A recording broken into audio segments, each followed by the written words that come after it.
এটা আমরা আল্লাহর রহমতে চালু করতে সক্ষম হয়েছে। আমি প্রথমেই ক্ষমা চেয়ে নিতে চাই যাত্রীদের কাছ থেকে যে তারা এই এতদিন ধরে এই সুবিধা থেকে বঞ্চিত ছিলেন, এই জন্য আমরা তার কাছে ক্ষমা চাই। এটা আসলে আমি আসার আগেও আমাদের মেট্রো ট্রেন কর্তৃপক্ষ থেকে এটা 17 তারিখে চালু করার কথা ছিল। তো 17 তারিখে এটা চালু করার কথা ছিল, কিন্তু এখানে কিছু দাবি দেওয়ার কারণে সেটা চালু করা সম্ভব হয় না। এবং আমি মনে করি যে এটা তারা একটা অত্যন্ত অন্যায় কাজ করেছেন। 3 লাখ মানুষকে জিম্মি করে দাবি দেওয়া চাও, এটা কোনো একটা সভ্য পদ্ধতি হতে পারে না। এবং কারণ এটা তাদের কোনো ব্যক্তিগত গাড়ি নয় যে ওনারা ইচ্ছা করলেন গাড়ি চালাবেন না।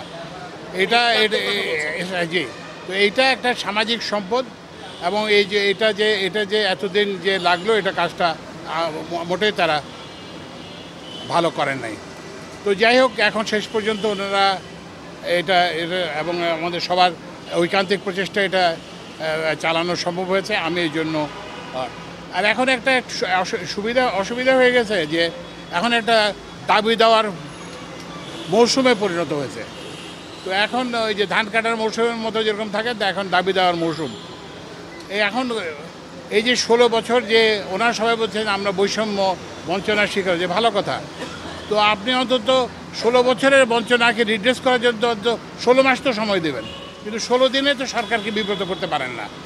তো এই জন্য আমরা করব যে এই ধরনের হবে না। আমরা বৈষম্যকে দূর করার জন্য এই সরকার এসছে। সুতরাং আমরা সব দাবি দাওয়াই আমরা দেখব, কিন্তু আমাদেরকে একটা সময় দিতে হবে এবং এটার অর্থায়ন করতে হবে। কারণ প্রত্যেকটা দাবি দেওয়ায় কিন্তু এটার আর্থিক সংশ্লেষ আছে।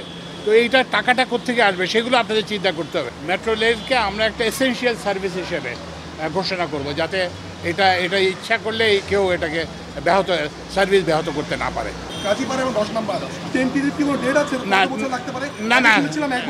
না, কত বছর লাগে এটা কোনো অবস্থাতে কত বছর লাগবে না, যে কোনো অবস্থাতে কত বছর লাগবে না। তবে ওই যেটা বললাম যে আমি একটা আগাম কথা বলতে চাই না, কারণ আমি তো এখনও লোকজনকে এটা একটা অ্যাসেসমেন্ট করতে দিয়েছি এবং ওনাদেরকে একটা টাইম লাইন চাইছি।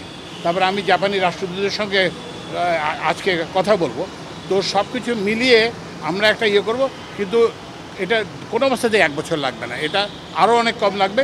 কিন্তু এক্স্যাক্ট কত সময় লাগবে সেটা আমরা আপনাদের পরে জানাবো।